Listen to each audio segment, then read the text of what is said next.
Bom dia, irmãos. Vamos dar continuidade, então, ao nosso estudo sobre a reforma. Então, nós começamos falando sobre um pouco, Lucas começou contando sobre todo o panorama que envolveu, a reforma protestante, o histórico, toda a parte histórica, toda a parte dos principais personagens envolvidos. E a partir da aula anterior nós falamos um pouquinho sobre as bases teológicas ou filosóficas que estavam envolvidas ali na reforma e começamos a falar sobre os princípios ou sobre as marcas da reforma, falando sobre sola escritura, que é só as escrituras. Falamos sobre o que significava isso para os reformadores, começando com Lutero ali, que queria reformar a igreja, como a gente fala, ele não queria criar outra igreja, um segmento, mas ele queria que realmente a igreja católica fosse reformada a partir do entendimento da mudança sobre qual é a autoridade sobre a igreja, qual deve ser a autoridade em relação a como uma igreja, sobre a sua prática, sobre os seus ritos, sobre a sua organização, sobre a sua estrutura, sobre a sua teologia, seus dogmas. Então, para Lutero, ele estava extremamente claro que isso deveria vir diretamente das Escrituras. E é a partir do contato dele com as Escrituras, então, que ele começa a verificar que algumas coisas lá não estão batendo. E aí ele quer, então, que a igreja reconheça então que ela está no caminho errado, segundo as Escrituras, e que ela volte para esse caminho certo. Então esse era o desejo de Lutero. Então nós investimos na aula passada o nosso tempo para olhar para essa questão, e vimos que é uma das marcas dos batistas também, que somente as Escrituras, ou a Escritura como única regra de fé e prática. E aí, Lucas, eu não sei o quanto eu vou entrar na sua próxima aula, que ele vai falar dos batistas. Então, tomara que eu deixe coisas para você poder falar também na próxima aula. Prometo que eu não vou entrar em eclesiologia e outros temas. Mas alguns temas não tem como eu não... Quando a gente estiver falando de teologia aqui, a gente não, pelo menos, está falando, porque a gente está falando da nossa origem também, como uma igreja que vem a partir dessa reforma. Quero convidar os irmãos a abrir suas Bíblias em Romanos, no capítulo 1.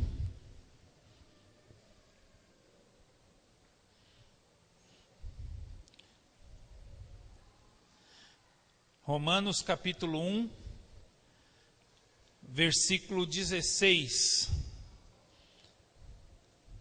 16 e 17. Diz assim, a tradução que eu estou lendo é a NVI. Não me envergonho do Evangelho, porque é o poder de Deus para a salvação de todo aquele que crê, primeiro do judeu, depois do grego. Porque no Evangelho é revelada a justiça de Deus, uma justiça que do princípio ao fim é pela fé, como está escrito, o justo viverá pela fé. Então, esse texto, e nós já lemos muitas vezes, provavelmente já ouvimos vários sermões sobre ele, sobre por que nós não nos envergonhamos do Evangelho, porque o Evangelho é esse poder, essa dinamis de Deus para a salvação.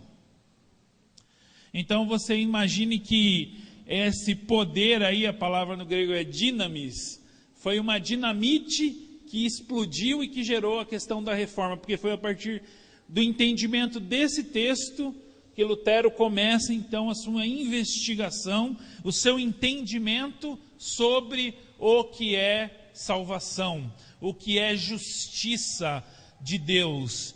Então, e quando ele começa a olhar para ele e começa a buscar o que é isso, e quando ele começa a comparar isso com a prática, então ele começa a se questionar e começa a questionar o que estava acontecendo até então.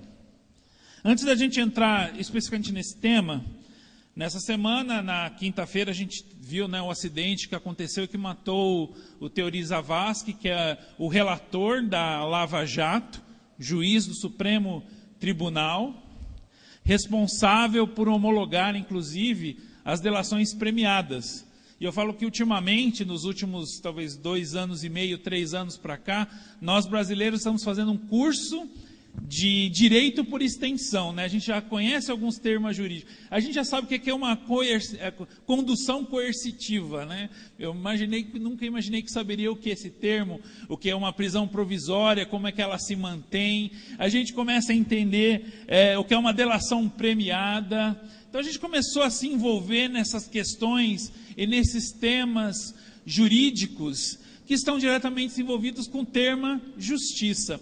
E eu queria aproveitar um pouquinho nessa manhã para a gente falar sobre essa justiça. E eu queria entender um pouquinho dos irmãos o que é justiça, o que os irmãos entendem por justiça. Não é uma prova, é apenas para a gente começar a olhar para a gente mesmo, como é que a gente entende esse termo, porque ele vai ser extremamente importante para a gente compreender o que a gente vai falar na aula de hoje. Quem quer arriscar aí? O que é justiça?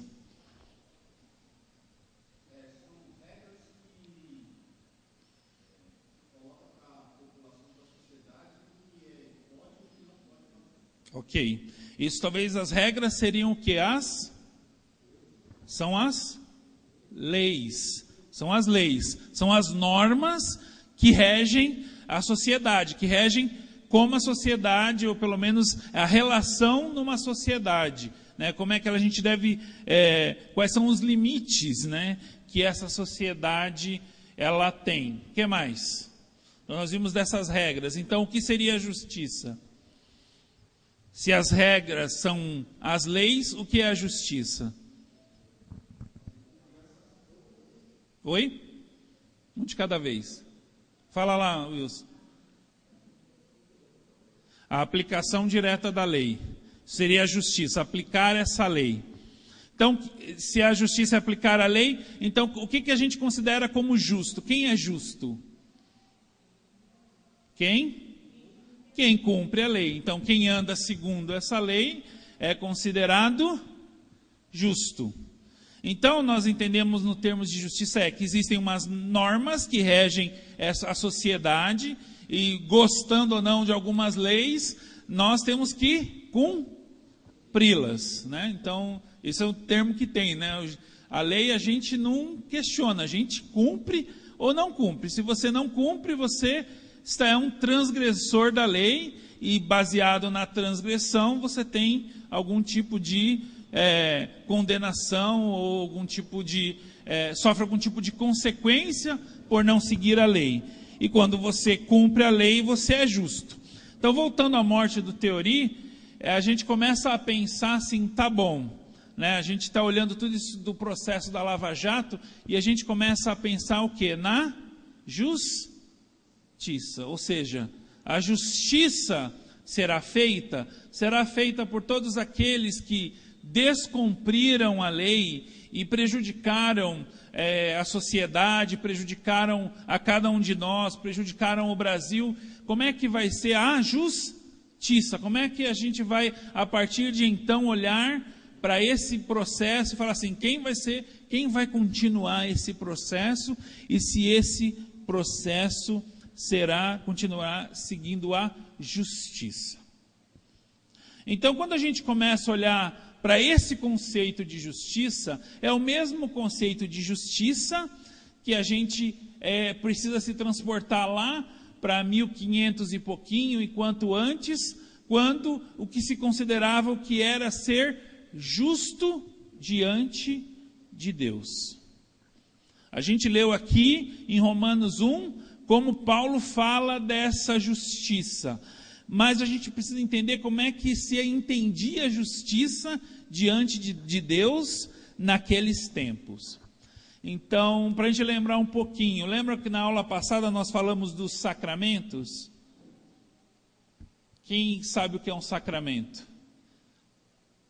Dentro da teologia ou da fé católica, o que é um sacramento?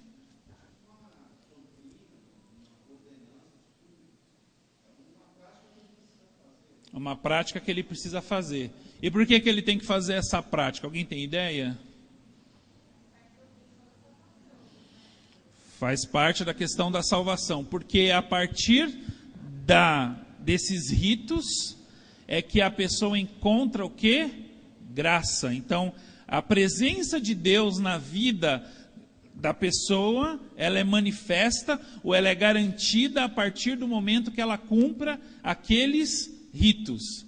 Ou seja, a igreja recebeu, é o conceito, então estou falando, não é da nossa teologia, mas da teologia da época, a ideia é a seguinte, então, a igreja recebeu a autoridade de Deus. E se a igreja recebeu a autoridade de Deus a partir de determinadas ordenanças ou ritos ou esses sacramentos, então a pessoa recebia então graça de Deus, ou garantia a presença de Deus na sua vida, porque no conceito fora da igreja não há salvação. Esse era o conceito. Então, um bom cristão, né, era aquele que tinha que seguir todos os sacramentos. E o primeiro sacramento, alguém lembra qual que é? Não. Primeiro sacramento na Igreja Católica, qual é? Batismo. Então, a primeira coisa você precisa ser batizado, porque você sendo batizado, você está sendo purificado do pecado original. Então, aquele pecado lá de Adão e Eva está constituído na criança, e se ela não for batizada, ela está o quê? Condenada. Então, ela precisa ser batizada. O segundo é a crisma, que seria a confirmação da fé. Ou seja, a criança cresce um pouquinho mais, então ela é ensinada na fé, então a fé dela precisa ser confirmada. Sabe a ideia de padrinho e madrinha? Qual o conceito de ser padrinho e madrinha, vocês sabem? Padrinho é aquele que aconselha, né? Quando no catolicismo você é convidado para ser padrinho, madrinha de um bebê, significa o quê? Que você tem a responsabilidade, na falta dos pais, de ensinar aquela criança na fé, né? Para garantir que ela chega onde? Aqui no crisma, que ela confira. Por isso é estranho, por exemplo, você sendo evangélico, ser convidado para ser padrinho. Você falou, beleza, eu vou ser, mas eu vou ensinar do meu jeito. Posso até aceitar, né? Porque hoje virou, né, uma questão até de honraria e tudo mais, mas o conceito do padrinho, da madrinha, era esse, de ensinar a criança para que ela pudesse chegar então e ter a sua fé confirmada. Na ausência dos pais, esse era o conceito do padrinho e da madrinha. Então o crisma é o segundo. O outro sacramento é a penitência. O que é a penitência? Você pecou, o que você tem que fazer? Tem que pagar. Como é que faz isso mais ou menos? Só para a gente lembrar.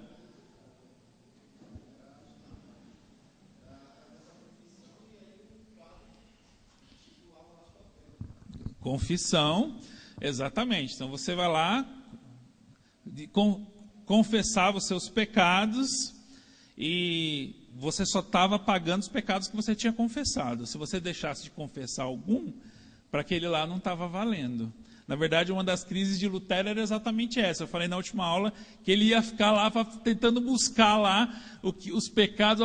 Eu acho que eu fiz isso, eu acho que deixei. E até o orientador dele falou assim: Lutero, pega leve aí, para de pensar tanto em Deus como juiz e começa a pensar na misericórdia de Deus, porque Lutero tinha essa ansiedade de garantir que ele realmente estava recebendo todas as penitências para que cumprir claramente esse sacramento, para que ele realmente fosse, de que ele estivesse bem diante de Deus. Então, a ideia da penitência é essa, ou seja, como é que você trata os seus pecados? Então, você tem que confessar a alguém que é da igreja, do clero, que recebeu a autoridade para lhe dar, então, uma penitência que você cumpra para que você possa, então, continuar justo diante de Deus. Então, o outro sacramento é a Eucaristia. É um nome difícil, mas o que significa? A ceia, seria equivalente à ceia, equivalente a você se fazer participante do corpo de Cristo, né? A hóstia, né? E dentro da fé católica existe a concepção do milagre, ou seja, quando você está tomando a hóstia, aquela hóstia se torna o corpo de Cristo. É o que a gente chama do milagre da transubstanciação. Nome comprido, difícil, não precisa decorar, mas a ideia de que quando você está experimentando a hóstia, o conceito, a doutrina, quando você está tomando a hóstia, aquela hóstia, aquele pão se torna efetivamente o corpo de Cristo. A gente tem até um feriado para isso, né? A gente comemora no Brasil, qual é? Corpus Christi. É um feriado católico. Conheci um pastor que até dizia que a gente não deveria comemorar o Corpus Christi, porque a gente não compartilha da mesma. A gente só descansa. Boa. Só aproveita da oportunidade, né? Tá certo. Muito bem. Então, essa ideia da Eucaristia, ou seja, você tem que fazer parte, participar. Então cada vez que você participa da Eucaristia, segundo a doutrina, você tem aí a confirmação da presença de Deus. O outro sacramento é o casamento. Ou seja, a questão da formação desse lar,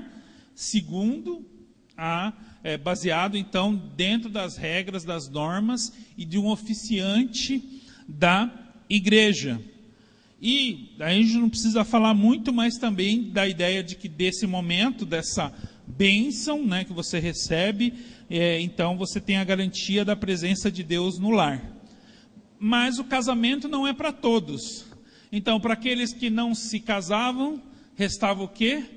A ordem.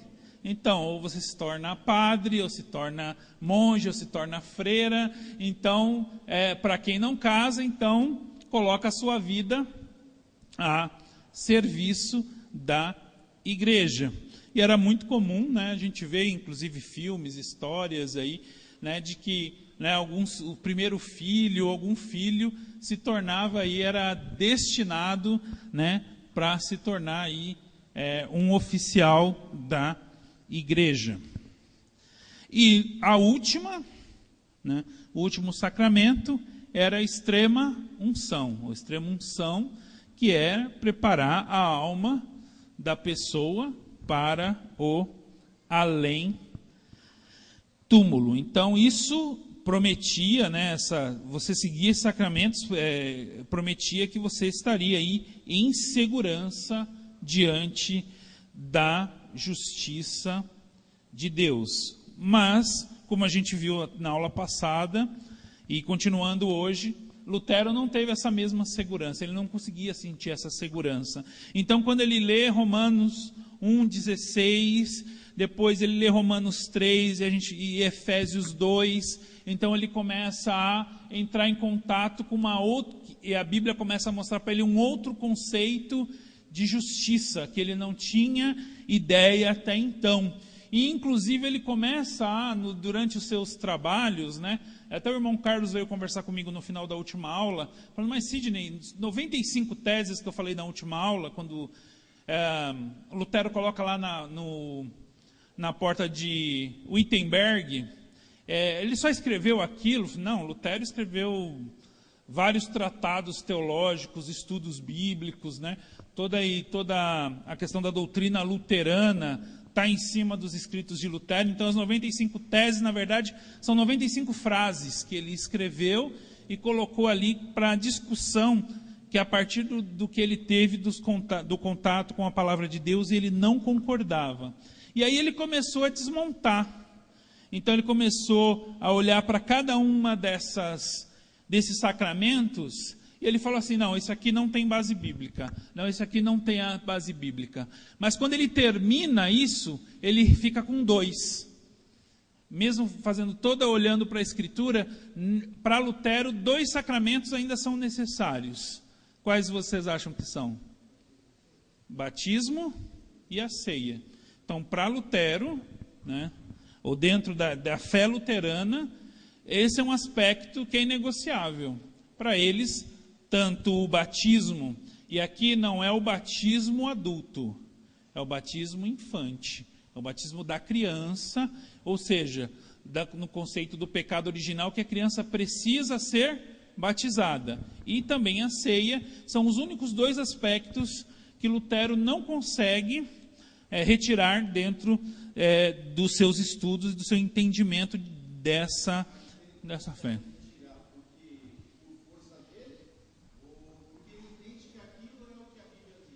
Ele entendia que aquilo eram realmente... ele não conseguiu... Porque Lutero parte do pressuposto de que ele precisa olhar para a fé que ele tem, para a prática da igreja, e ele vai para a Bíblia e fala assim, se a Bíblia condena aquilo.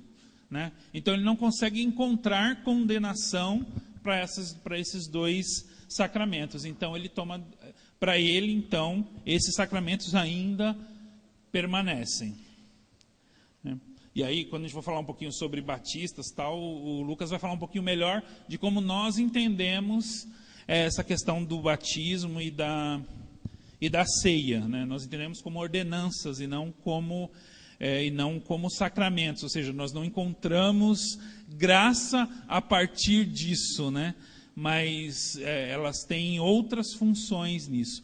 Outra questão importante, que é interessante a gente levantar aqui, é que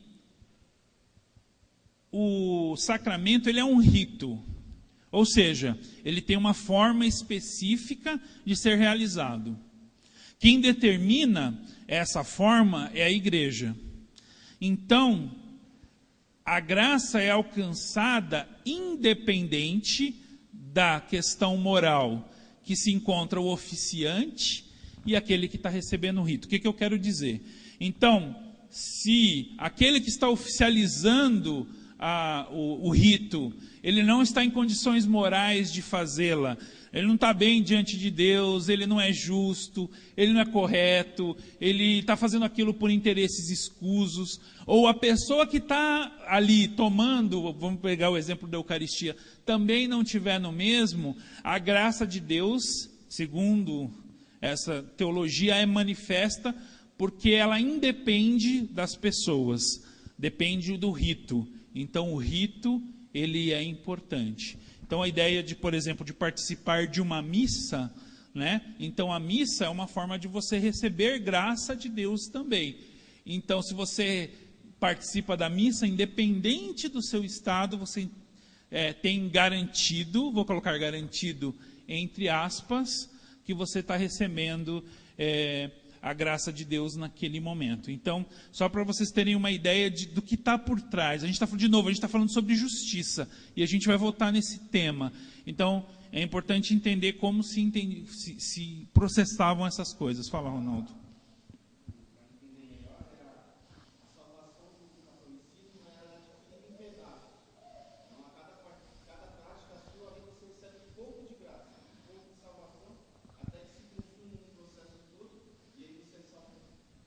A salvação, na verdade, ela não garante a salvação, mas sem essas coisas você não está, com certeza você não tem condições de ser salvo.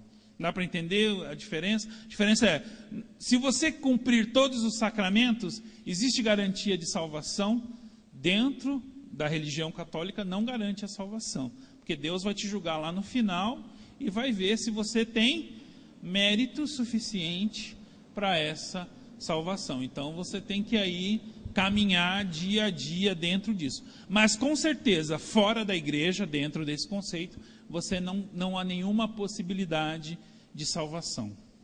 Então esse é um aspecto extremamente importante, porque é o aspecto central do que a gente vai falar de sola fide e sola gratia, que são outras 2 bases da Reforma Protestante, que é exatamente a partir desse texto de Lutero. Então, entendemos um pouquinho sobre isso, voltamos lá para Romanos 1, alguém lê Romanos 1, 16 e 17 para a gente.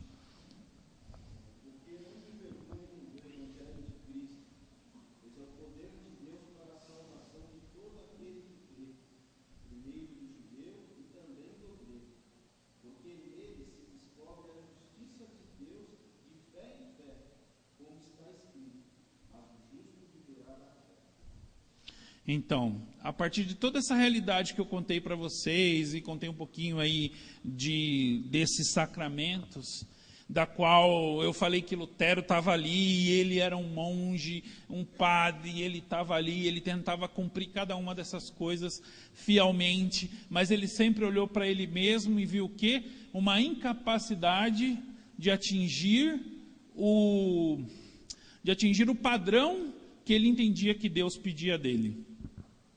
Então ele se encontra com esse texto.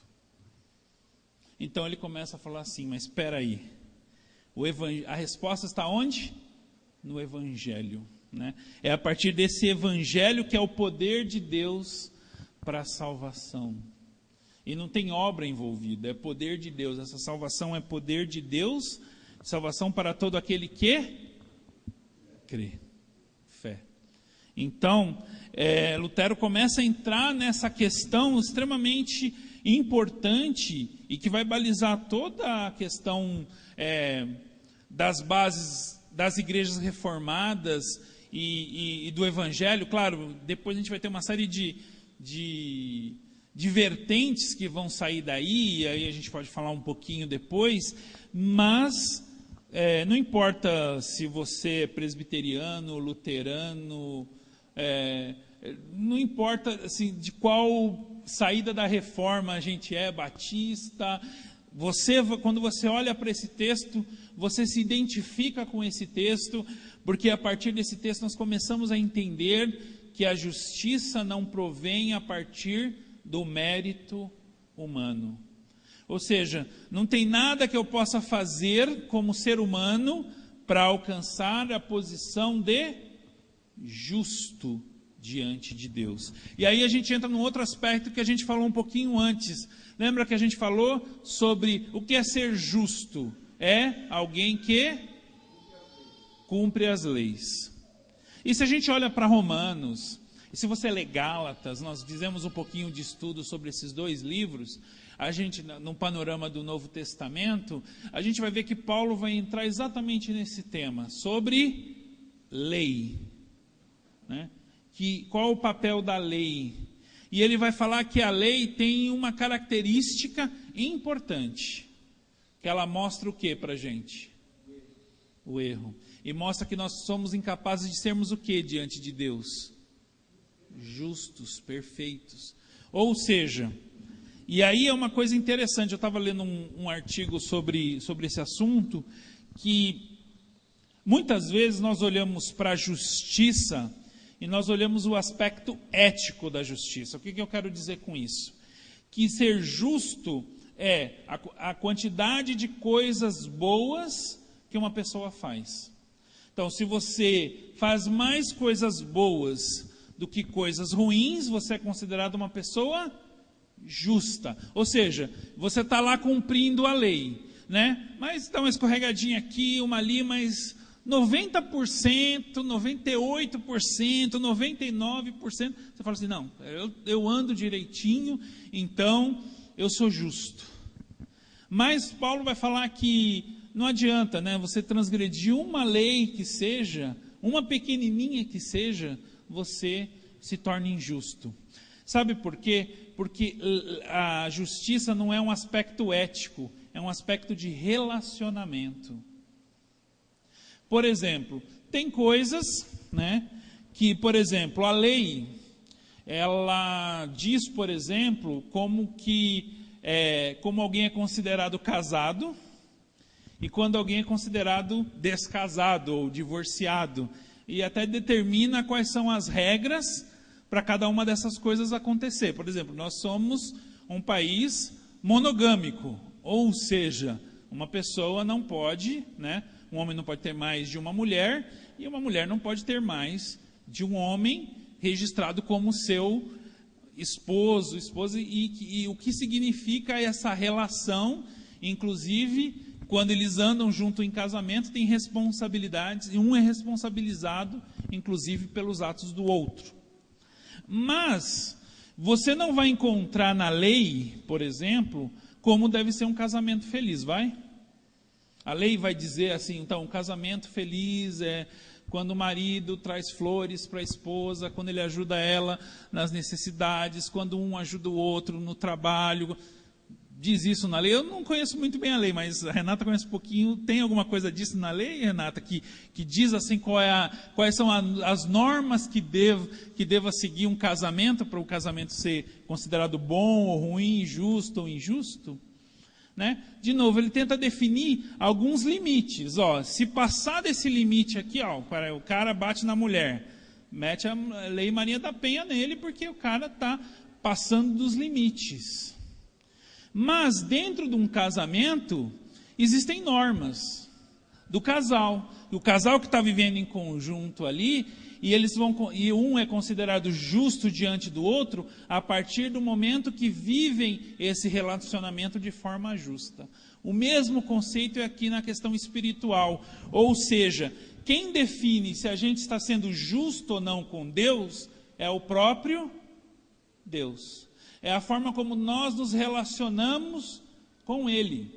Então, a lei, novamente, ela define quando a gente está andando fora da linha, ou não estamos sendo justos nesse relacionamento que Deus mesmo coloca, e Deus mesmo diz quais são os limites.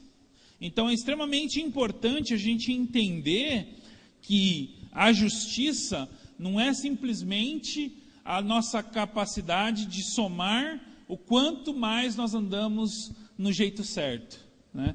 Se a gente pisa na bola, a gente está sendo injusto nesse relacionamento. Então, a justiça é um relacionamento. Então, é quando a gente cumpre as exigências colocadas por esse relacionamento. E não simplesmente a nossa ética. Por exemplo, no trabalho. O trabalho também é uma questão de relacionamento. Então, você é contratado para realizar um trabalho. Então, durante horas do seu dia, ou a partir da sua capacidade, ou a partir de um contrato.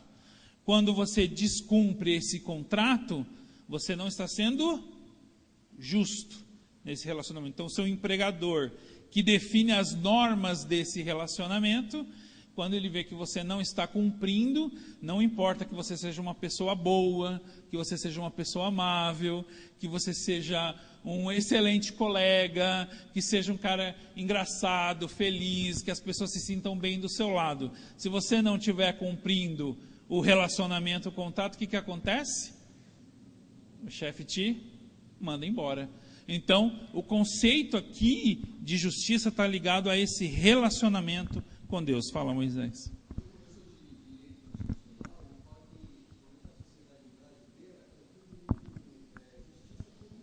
Uhum.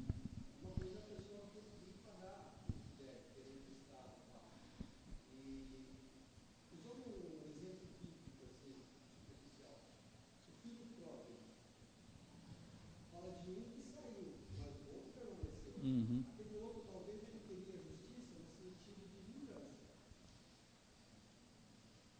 Sim, entendi.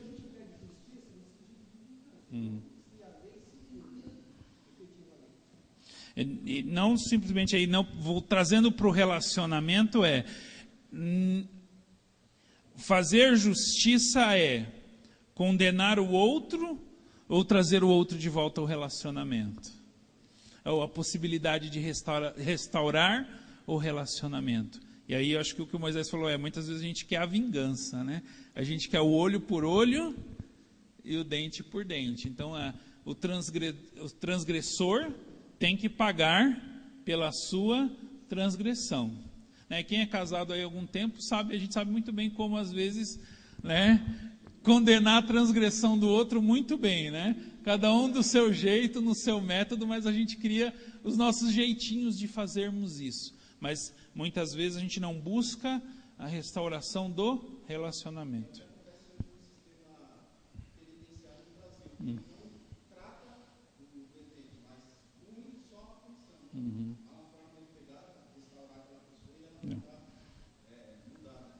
Eu confesso assim, eu não sou um estudioso, não conheço muito, mas eu acho que se a gente olhar para o sistema carcerário brasileiro, americano, europeu, a gente vai descobrir que, na sua maioria, nenhum deles traz de volta ou tem o processo de trazer a pessoa de volta ao relacionamento social, mas está relacionado com a condenação, com o castigo, sem propriamente olhar para a restauração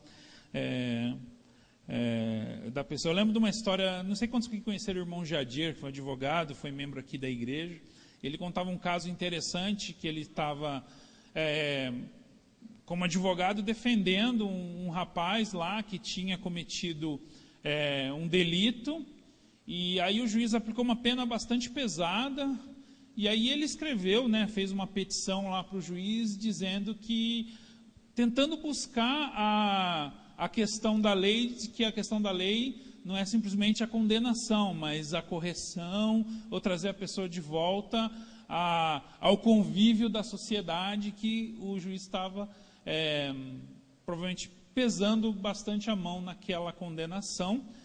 E, claro, ele escreveu baseado no que ele compreendia, falando em misericórdia e coisas nesse sentido, e o juiz entendeu, compreendeu e reduziu a pena do rapaz, mas que o próprio juiz depois, quando respondeu então essa petição do irmão Jadir, colocou exatamente essa questão do qual é o objetivo da justiça e do exercício dessa justiça e até mesmo de uma condenação.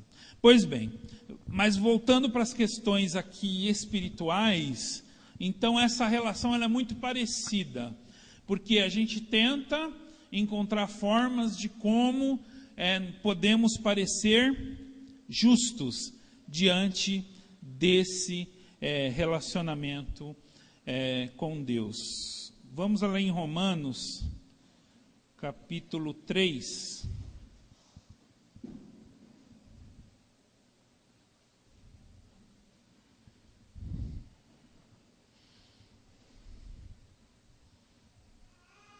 A partir do versículo 21. Mas agora se manifestou uma justiça que provém de Deus, independente da lei, da qual testemunham a lei e os profetas, justiça de Deus mediante a fé em Jesus Cristo para todos os que creem. Não há distinção, pois todos pecaram e estão destituídos da glória de Deus, sendo justificados gratuitamente por sua graça, por meio da redenção que há em Cristo Jesus. Deus o ofereceu como sacrifício para propiciação mediante a fé, pelo seu sangue, demonstrando a sua justiça. Em sua tolerância havia deixado impunes os pecados anteriormente cometidos, mas no presente demonstrou sua justiça, a fim de ser justo e justificador daquele que tem fé em Jesus. Então, quando nós lemos esse texto, nós começamos a olhar que essa justiça de Deus que agora se manifesta, ela é o quê? Lá no versículo 21.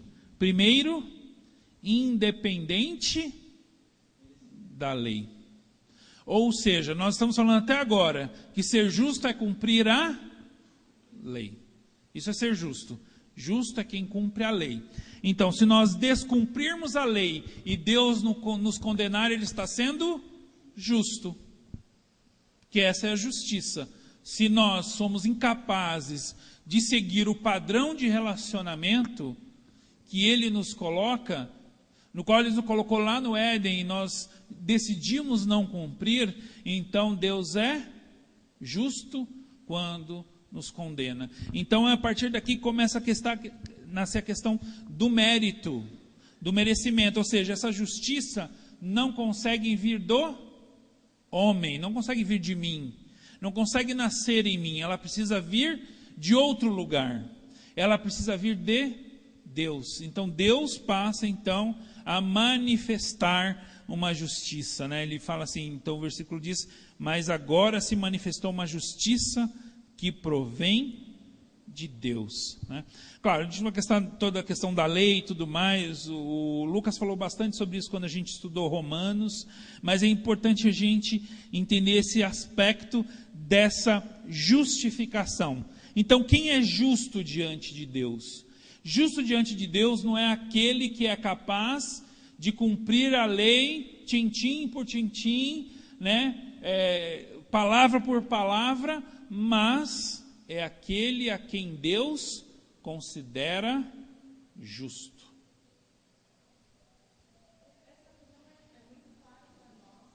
Uhum.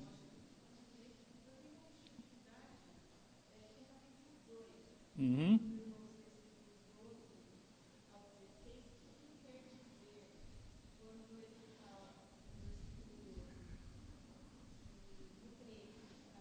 Tá. Vamos lá. Todo aquele, vamos a partir do 12, capítulo 2, 12. Todo aquele que pecar sem a lei também perecerá. E todo aquele que pecar sob a lei, pela lei será julgado, porque não são os que ouvem a lei que são justos aos olhos de Deus, mas os que obedecem à lei, esses serão declarados justos. De fato, quando os gentios que não têm a lei praticam naturalmente o que ela ordena, tornam-se lei para si mesmos, embora não possuam a lei, pois mostram que as exigências da lei estão gravadas em seu coração. Disso dão testemunho também a sua consciência e os pensamentos dele, ora acusando-os, ora defendendo-os. Isso tudo se verá no dia em que Deus julgar os segredos dos homens, mediante Jesus Cristo, conforme declara o meu evangelho. Ok. A gente precisa entender o que Paulo está fazendo aí. Paulo começa no capítulo 1 de Romanos, mostrando que o homem, que o ser humano, ele preferiu adorar a criação do que o Criador.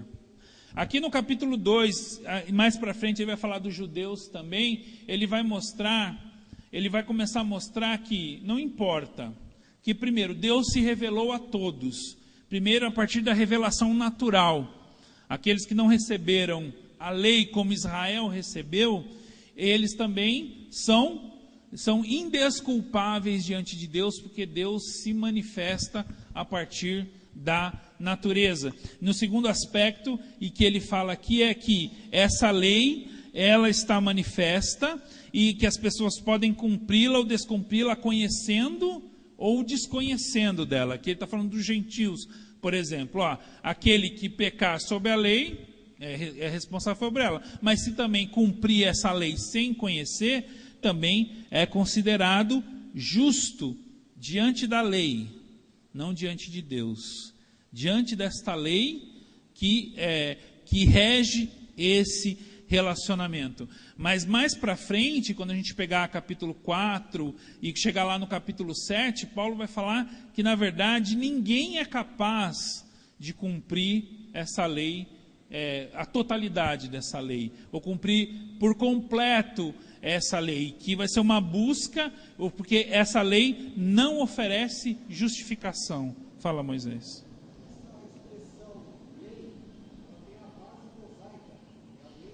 A Torá. Uhum.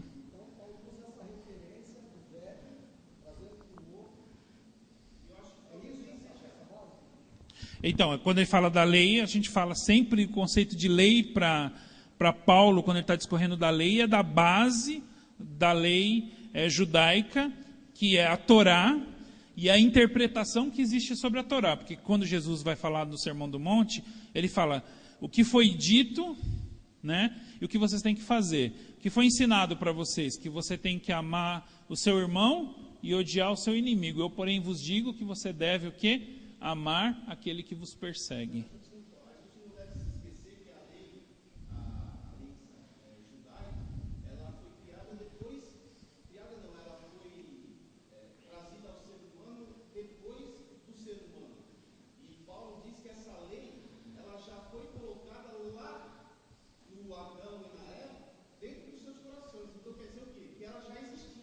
Uhum. Mas devido ao desvio do pecado, foi necessário Deus lá se manifestar a Moisés para que esclarecesse, trazesse, eu acho que mais à tona, mas elas já existiam. Certo, eu queria voltar um pouquinho aqui, ó, no próprio versículo, no capítulo 3 de Romanos, a partir do versículo 9, aí teria que ler um pouquinho, é só para a gente tomar cuidado para não virar um estudo de Romanos, mas só para a gente entender aqui, ó, versículo 9 do capítulo 3. Que concluiremos então? Estamos em posição de vantagens? Não.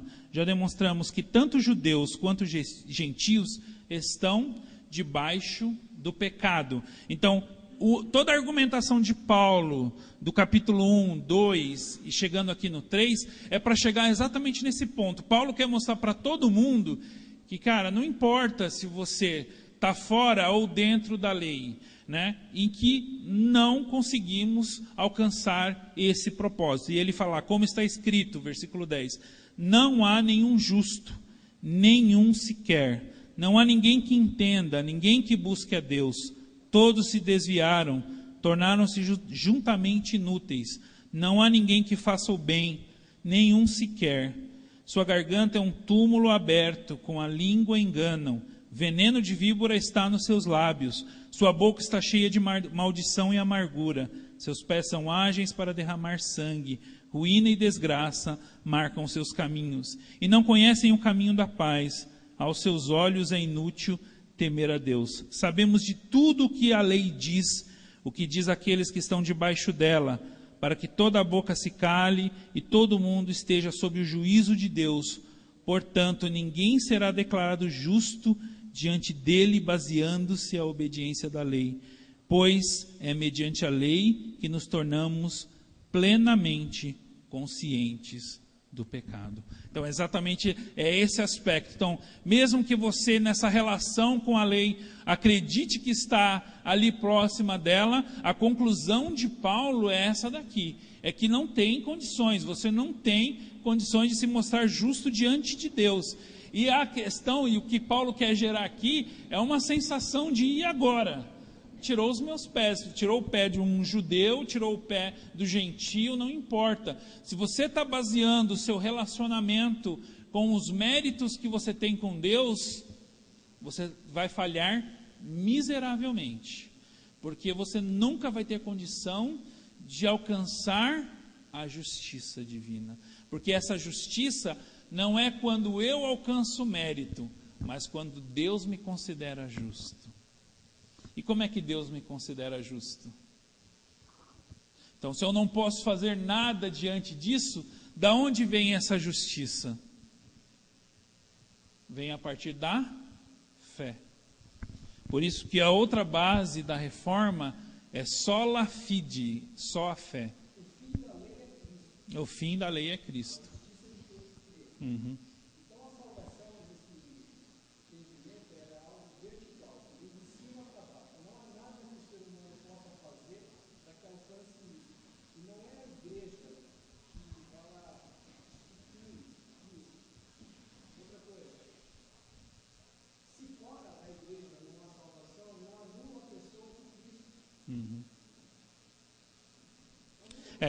E aí a gente vai entrar num outro princípio que é solos Christus, né?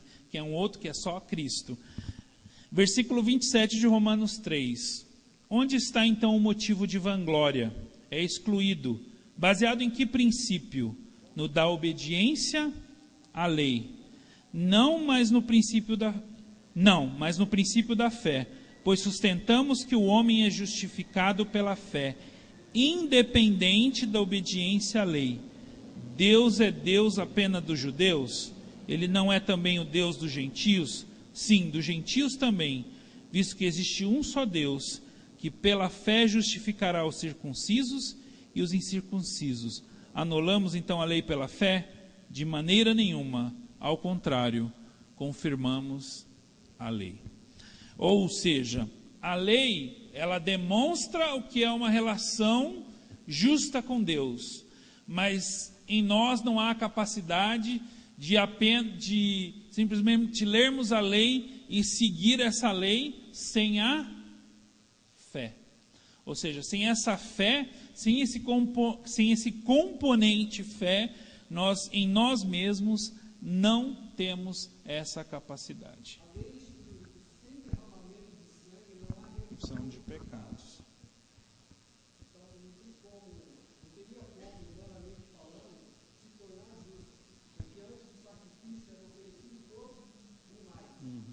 Mas Abraão, ele foi justificado não pelo sacrifício, ele foi justificado pela fé. Pela obediência. Pela fé. E a fé que foi o quê? Acreditar em Deus, acreditar que não tinha capacidade e se justificar pela obra, senão ele praticaria. Sim, e Paulo vai falar sobre Abraão mais para frente, que a fé foi-lhe imputada como justiça, porque ele, de alguma forma, ia crer que Deus ia ressuscitar o filho dele dos mortos a partir daquele momento. Mas a fé é essa obediência, é esse entendimento de quem somos nós e de quem Deus é. Então, esse relacionamento com Deus, ele não é pautado mais na lei, ele é pautado na fé, né? E essa fé é que permite que Deus nos declare justos a partir de Cristo Jesus.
É tão interessante esse tema, porque no começo da igreja teve as pessoas, quando começaram a interpretar as coisas, né, e começaram a ter contato com a Bíblia, os primeiros, vamos chamar, cismas da igreja, né, teve até eu não me lembro agora o nome foi considerado herege pela igreja, lá na igreja primitiva, porque de um dos primeiros concílios, a questão, ele trouxe o seguinte conceito, que o Deus do Antigo Testamento é diferente do Deus do Novo Testamento. Que o Deus do Antigo Testamento, ele era vingativo, né, que ele mandava matar as pessoas, que ele, né, era esse Deus, né, carrasco, juiz, e quando você olha para o Novo Testamento, você vê graça, você vê misericórdia. Então ele fala, não, para mim esse Deus do Antigo Testamento não compatibiliza com o Deus do Novo Testamento. E aí, um dos princípios é que a gente entende o Antigo Testamento a partir, isso a Reforma nos trouxe também, a partir da luz do Novo Testamento, a partir de Cristo. Ou seja, Cristo é a luz que ilumina a revelação. Então a gente tem que ler, quando a gente lê o Antigo Testamento, quando a gente lê Levítico, quando a gente vê Deuteronômio, quando a gente lê Samuel, a gente tem que olhar a partir de Cristo, e não a partir apenas do relato histórico que ali se encontra. A gente tem que entender como isso compatibiliza com Cristo. Uma aula eu falei aqui sobre didática, que Deus é didático, então ele foi ensinando e foi preparando o caminho, tanto que Jesus vem na chamada plenitude dos tempos. Então a plenitude dos tempos é o momento no qual Deus designou para que Jesus viesse.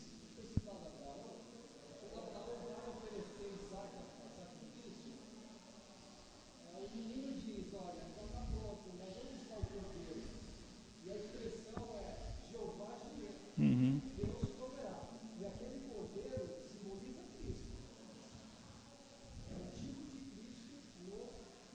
Sim.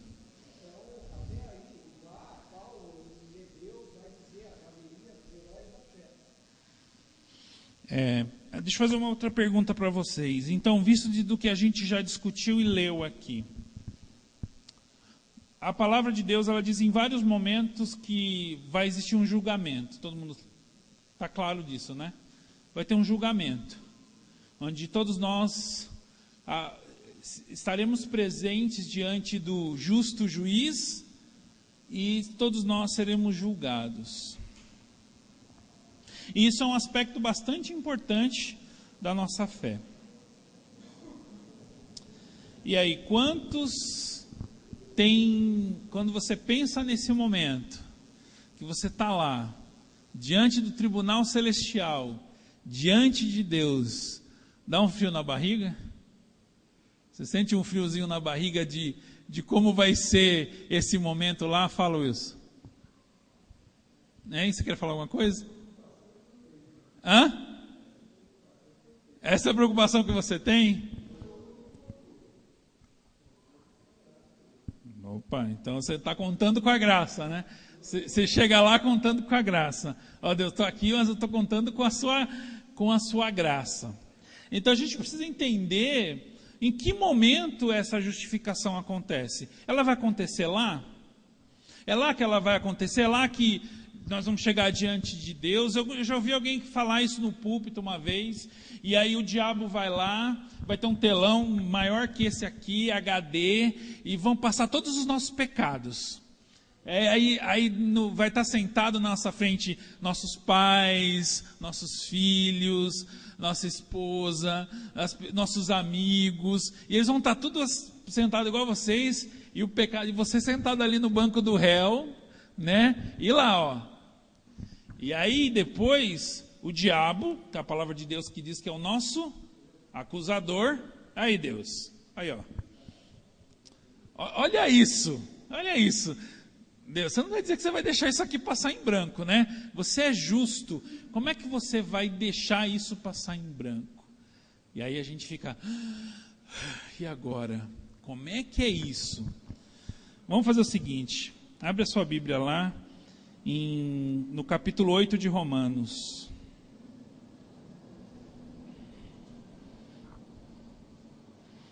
Versículo...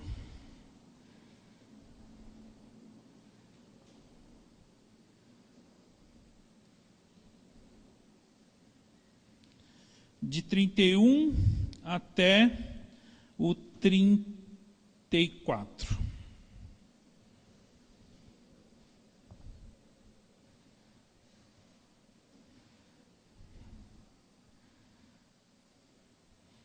Romanos 8, 31 a 34. Alguém lê para a gente.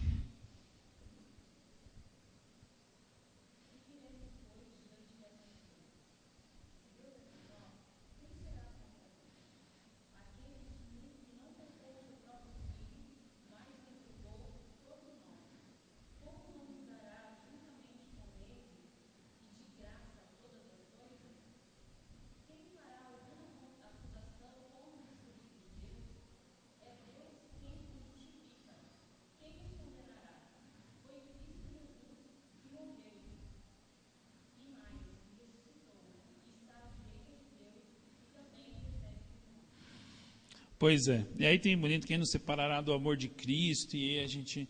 Mas quando a gente olha para esse texto, a gente está falando em que momento nós somos justificados, nós seremos justificados naquele momento? É naquele momento lá, diante do justo juiz, diante do tribunal celeste, é que nós seremos justificados? Não, nós já somos justificados. Volta lá no capítulo 5. Alguém leu o versículo 1.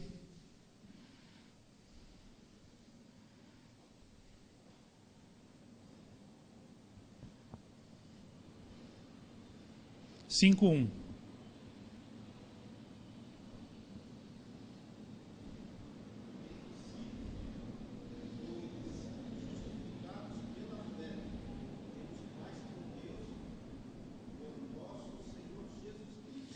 Tendo sido,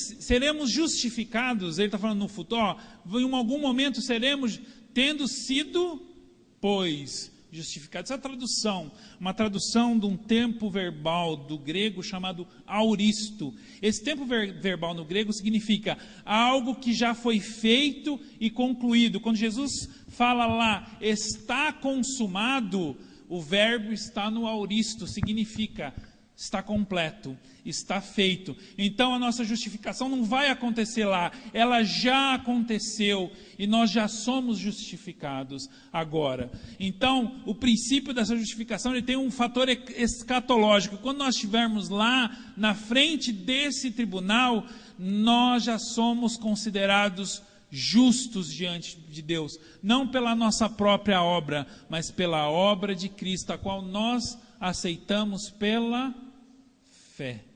Então, o princípio de sola graça, ou seja, essa justificação só pode vir de Deus para nós, ela só é possível ser alcançada pela sola fide, ou pela só a fé, que nos dá acesso a essa graça. Versículo 9 do mesmo capítulo 5. Como agora fomos justificados por seu sangue, muito mais ainda por meio dele seremos salvos da ira de Deus. Então é importante a gente avaliar de que esse momento dessa salvação, dessa justificação, melhor dizendo, nós somos considerados justos pelo juiz diante de Deus, não pelos nossos próprios méritos. Lembra quando eu falei na aula passada sobre indulgência? De que na cabeça, na teologia da época, era que Jesus e os santos tiveram tantos méritos que eles tinham uma conta lá no céu, com todos esses méritos, e que o Papa tinha o direito de ir lá e sacar esses méritos e entregar para as pessoas, para que elas fossem consideradas o quê? Justas diante de Deus. Quando Lutero começa a olhar para o texto bíblico, ele fala, cara, eu não consigo encontrar isso aqui. Não dá para encontrar, não é compatível isso com a mensagem do Evangelho. Então qualquer coisa que tenta subverter essa mensagem está errado. Qualquer coisa que tente dizer que é a partir do seu mérito, que é a partir de coisas que você faz, que é da sua capacidade, da sua maneira, que isso vai acontecer, está errado, porque Deus só pode nos considerar justos a partir da obra de Cristo. Então, se nós somos participantes da morte de Cristo, como Paulo fala, nós também nos tornamos participantes da sua glória, da sua vida. Por isso não mais vivo eu, mas Cristo vive em mim. Ou seja, eu troco de lugar. Então Cristo, que nunca viu, não conhecia o pecado, se fez o quê? Pecado por nós. Se colocou no nosso lugar e pagou o preço que nos estava definido. A condenação era aquela, o nosso lugar era na cruz, o nosso merecimento, se a gente merece alguma coisa, a única coisa que a gente merece é a cruz, mas essa Jesus levou por nós. Então por isso não há condenação. Quem vai condenar? Deus entregou o próprio Filho dele no nosso lugar. Alguém levantou a mão? Pediu a palavra?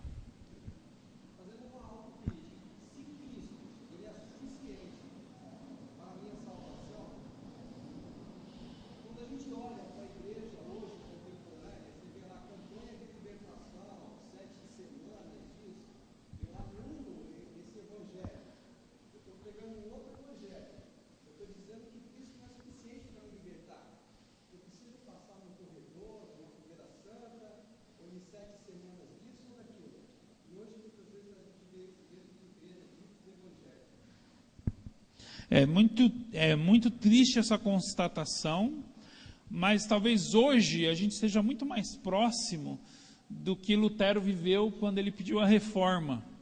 E infelizmente dentro da igreja dita evangélica, da qual Lutero, quando ele lê e fala do evangelho como o quê? O poder de Deus para a salvação. Então quando a gente distorce deturpa, ou não compreende a profundidade desse evangelho, nós corremos o risco de sermos levados por esse tipo de situação. E nós começamos a achar, mas espera aí, fulano é mais próximo de Deus do que eu. Fulano tem mais condição, se Deus vai ouvir mais ele do que eu. Então, se o pastor orar por mim, se o missionário orar por mim, se o fulano de tal, se ele orar por mim, Deus vai ouvi-lo mais do que me ouviria. E aí essa é uma questão importante, porque quando a gente fala das marcas da reforma, então, só a escritura, então, só as escrituras, então significa o quê? Que o irmão, mesmo se dizendo profeta, disser alguma coisa que está fora da Bíblia, você diz assim, querido, eu não aceito o que você está me dizendo, porque o que você está me dizendo é fora das escrituras. Então eu não posso aceitar isso para a minha vida. Você pode até estar falando que é em nome de Deus, mas se você está falando em nome de Deus e a sua palavra não bate com a palavra de Deus, meu amigo, então, desculpa, você está fora, eu vou ficar com a palavra de Deus. Segundo aspecto é a graça. Então, só a graça. Então, essa graça que é imerecida. Lembra quando eu falo de graça e misericórdia? Misericórdia é quando nós merecemos e não recebemos. Graça é quando nós não merecemos,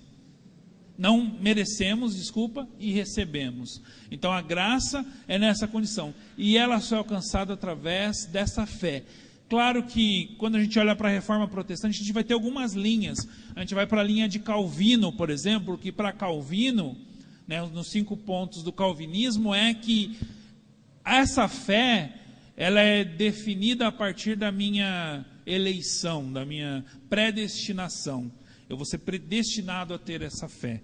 Quando a gente já vai para Armínio, a gente já vai falar sobre o livre-arbítrio, ou seja, do reconhecimento da minha condição pecaminosa e a aceitação dessa fé. Não vou entrar nesses termos, mas como batistas, não sei quanto, eu vou deixar essa bucha para o... Ele acabou de entrar ali para o Lucas, para ele falar de arminianismo e calvinismo e como que isso influenciou os batistas. Isso aí eu vou deixar para a próxima aula, né? Tocar uma bola quadrada para ele arredondar. Mas nesse aspecto de que essa fé é que nos dá acesso a essa graça. Independente de como cremos que essa fé nos chega, se ela foi predeterminada ou se ela está na presciência de Deus, é a partir dessa fé que nós encontramos essa graça. E aí os outros dois aspectos que são também são marcas da reforma, mas os 3 principais é sola escritura, sola fide e sola gratia. Mas você tem solo Christus, ou seja, só Cristo é o caminho, como que essa fé ela parte, ela começa e termina em Cristo. Não tem, ela não está na igreja, ela não está no clero, ela não está nas outras pessoas. Ou seja, quando a gente tira a centralidade do Evangelho de Cristo, nós corremos o risco de incorrermos no erro. E a última base é solo Deo Gloria, ou somente glórias a Deus. Ou seja, não é instituição terrena, pessoa, vou dizer assim, ministério, ação na igreja que não tem um único e exclusivo objetivo de buscar a glória de Deus. O pastor Silas gostava de falar que Deus, em relação à sua glória, Deus é déspota, né? Ele não divide a glória dele com ninguém. Deus não divide a glória dele com ninguém. E muitas vezes que a gente e o homem ele erra na questão é que às vezes em nome de Deus, em nome de fazer a vontade de Deus, se instituíram guerras, se pessoas foram mortas, perseguidas, tudo isso em nome de Deus, tudo isso em nome de Deus, mas onde o objetivo humano se colocava sobre a glória de Deus. Então, se a gente tem, então, como pessoas, como cristãos e como igreja, como comunidade, a gente sempre precisa tomar cuidado se a gente está buscando a nossa glória ou se a gente está buscando a glória de Deus. Qual o objetivo disso que a gente está realizando? É a nossa glória ou é a glória de Deus? Por que a gente está construindo um templo? Por que a gente faz o que a gente faz? Por que cada ação nossa precisa claramente ir em direção precisamos nos perguntar sempre, como isso glorifica o nome de Deus?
Quando a gente entende lá no sermão, quando Jesus fala que é buscar em primeiro lugar o reino de Deus e a sua justiça, e esse buscar não é um estudo, né? Eu vou ler sobre o reino de Deus, eu vou meditar sobre o reino de Deus, eu vou avaliar, é viver esse reino de Deus manifesto aqui hoje, e as demais coisas me serão acrescentadas a partir da visão que eu tiver desse reino, porque senão eu vou ser como aquele que está preocupado com o que vai comer, com o que vai vestir, sendo que Deus concede isso pelo próprio amor e pela misericórdia que Ele tem por cada um de nós. E vocês não são mais importantes do que essas coisas.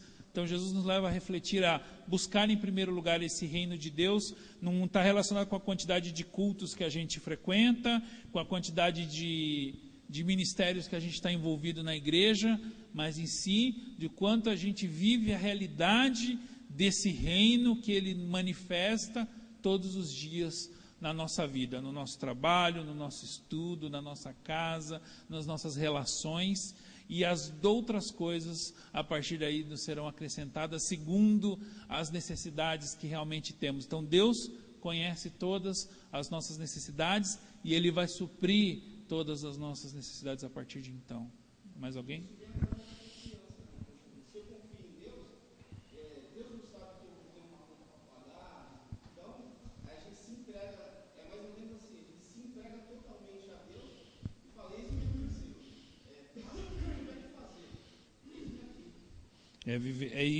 Essa fé, e eu estava lendo um artigo aqui que fé não é esse sentimento de que as coisas vão dar certo, né? Não é essa sensação da musiquinha lá que com fé eu vou e a fé não costuma falhar, né? Se com fé eu vou, a fé não costuma falhar. Não, mas é colocar toda a sua confiança.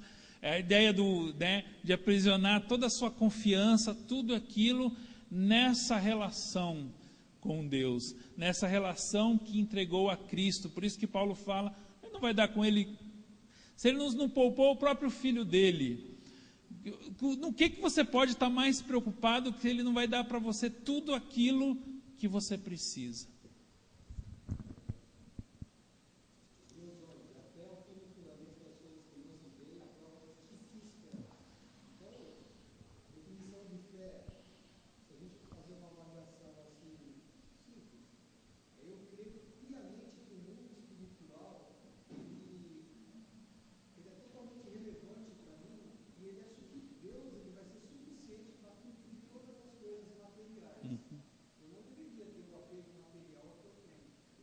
Esse é um desafio da cultura, inclusive de uma cultura do nosso século, né? Que é extremamente materialista, individualista, né?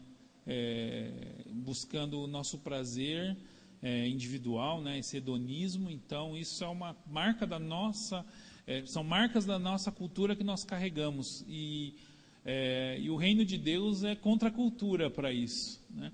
É uma coisa que a gente tem que constantemente se desafiar, né? No sentido de, diante de toda essa realidade que nós temos contato com a palavra de Deus, o quanto nós estamos deixando que a palavra de Deus amolde a nossa experiência e realidade, ou quanto nós estamos permitindo que, né, voltando aqui ao que o Lutero lutou, que a nossa tradição e a nossa cultura tenham mais valor em relação à palavra de Deus. Quem está ganhando em cada uma dessas áreas? E é um desafio constante buscar essa avaliação, esse auto, né, essa reflexão e procurar e mudar a nossa vida a partir do que a palavra de Deus nos guia.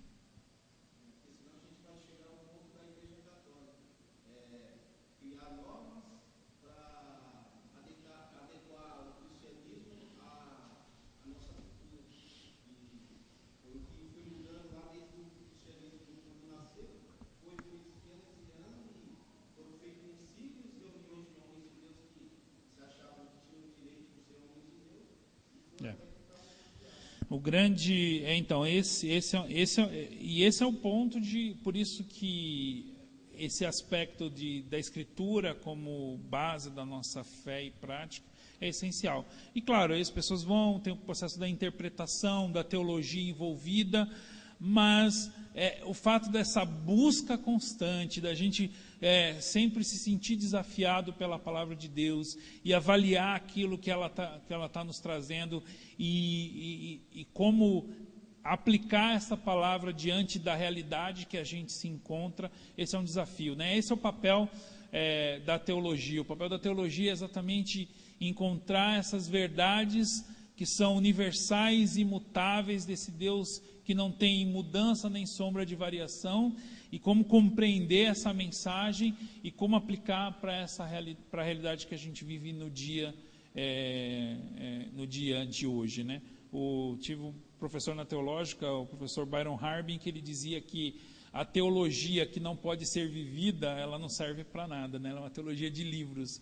A teologia é algo que precisa interpretar a realidade para nós. E hoje, né, nós buscamos uma teologia para nós hoje, como do Brasil 2017, e como é que essa palavra de Deus é relevante para nós, e como ela tem que moldar a nossa vida e a nossa experiência a partir dela mesmo nas nossas vidas. Então, é um processo de reflexão, mas é um processo também de ação, né, a partir dessa reflexão.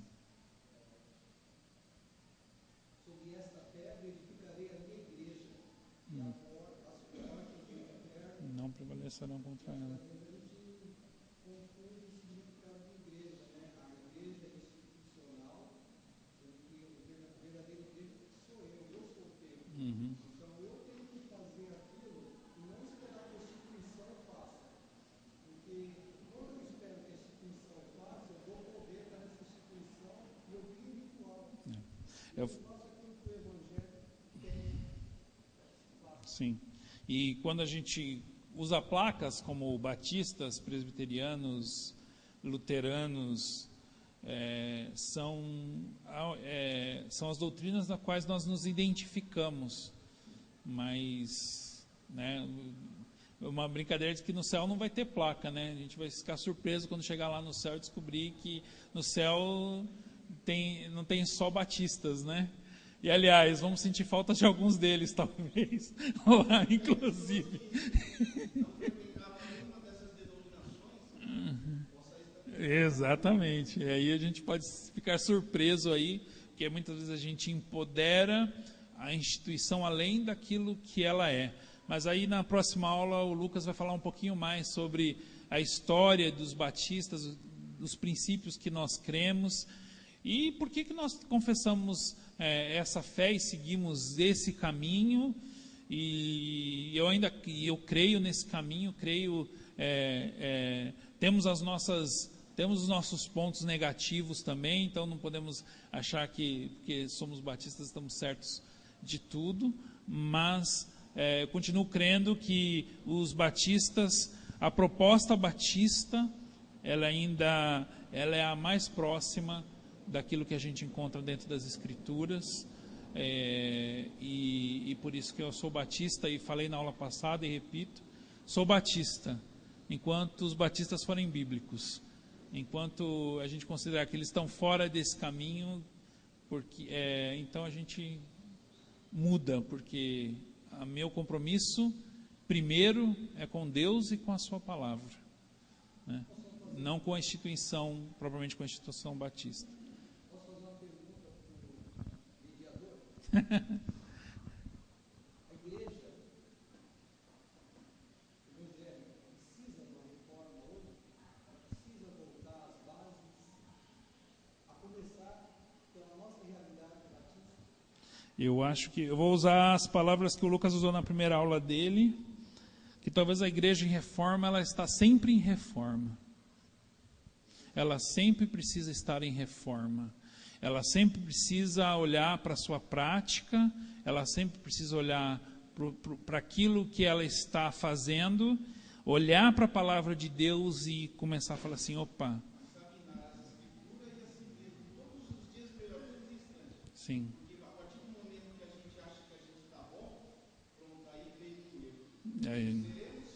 Somos e seremos pecadores até a glória. Uhum. Então a gente precisa todos os dias estar se recordando das Escrituras e se examinando para verificar onde estamos pecando.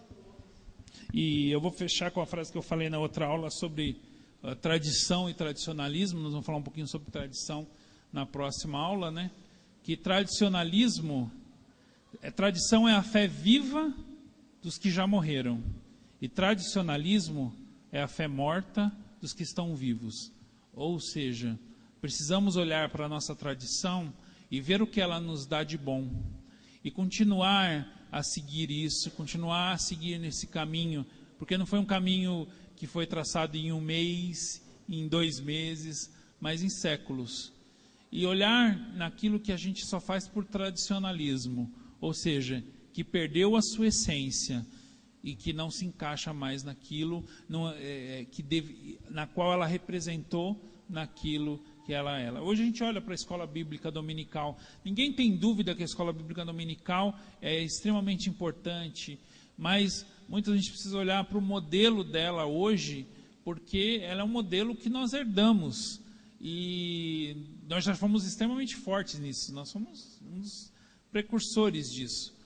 E hoje ela precisa de uma reforma, né? Uma reforma não na questão do seu cerne, do seu objetivo, que é ensinar a palavra de Deus, porque nós somos chamados para ensinar, né? Ensinar a palavra de Deus, mas muitas talvez olhar para o seu formato. É uma coisa que a gente está se desafiando aqui como igreja, no sentido de fazer aqui, como é que a gente torna a escola bíblica algo extremamente relevante, que seja algo que capacite, algo que instrumentalize o povo de Deus com a palavra de Deus para viver de acordo com essa palavra. Já deu nosso tempo, vamos orar? Pai Celeste, nós te agradecemos por esses estudos que temos tido aqui, como a sua palavra nos desafia, Senhor, a cada dia a olharmos para nós mesmos e mudarmos, Senhor, aquilo que precisa ser mudado, Senhor, que nós possamos ter o mesmo princípio que começou lá na Reforma, com Lutero, e os que precederam a ele, e os que vieram depois dele também, no objetivo, Pai, de buscar sempre a Tua glória, Senhor. Que Cristo seja sempre o centro da nossa fé, dessa fé que nos leva a esta graça maravilhosa, ó Pai, que nos faz sentir seguros, ó Pai, de que já estamos justificados em Cristo Jesus, ó Pai, e que nada nos desvie da Tua palavra, Senhor, que ela continue sendo nossa regra de fé e prática, Senhor. Nós oramos a Ti agradecidos em nome de Jesus. Amém, Senhor. Obrigado, irmãos. Opa, peraí, segura aí. Pessoal, Eu conversei com a Luciana, da livraria. Nós vamos deixar os livros da IBD, que a gente vai começar em fevereiro, na livraria, tá? Que aí facilita, lá eles passam cartão também. Então, quem quiser, pega, é R$ 31,50 o livro, para quem desejar reembolsar a igreja. Quem não tiver condições, só conversa com a gente para você não deixar de participar da IBD. Amém. Obrigado, queridos.